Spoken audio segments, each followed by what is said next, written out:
Hi అండి, market నుంచి fruits తీసుకురాగానే మా ఇంట్లో పరిస్థితి ఎలా ఉంటుందో చూపిస్తారండి.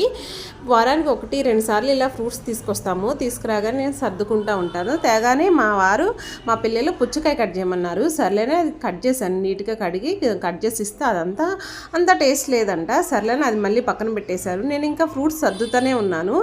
ఇంకా మా బాబు వచ్చి నాకు పైనాపిల్ కావాలన్నాడు. నేను అన్ని ఫ్రూట్స్ ఫ్రిడ్జ్లో పెట్టినండి. ఇలా బత్తాయిలు, జాంకాయలు అలా బయట ఉంచేసి యాపిల్స్ ఇంకా మిగిలిన ఏమన్నా ఫ్రిడ్జ్లో పెడతారనమాట. ఇంకా సర్లే అని పైనాపిల్ కట్ చేసి ఇచ్చాను. ఇంకా ఈ పైనాపిల్ అందరికీ కట్ చేస్తానంటే అలా కాదండి, ఒక్కొక్కరికి ఒక్క టేస్ట్ అనమాట. ఈ పైనాపిల్ మా బాబుకి ఒక్కడికే కావాలంట.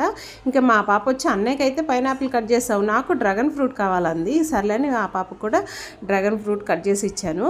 ఇలా వీళ్ళిద్దరికి ఇచ్చిన తర్వాత ఇంకా మా వారు వచ్చి నీ పిల్లలకైతే మంచిగా అన్నీ ఇచ్చావు, మరి నాకేమి ఇస్తావని ఆరెంజ్ జ్యూస్ చేయమన్నారు. ఆయనకి బత్తాయి జ్యూస్ చేసి ఇచ్చాను. ఇలా ఉంటుందండి మా ఇంట్లో మా పరిస్థితి. ఒక్కొక్కరికి ఒక రకమైన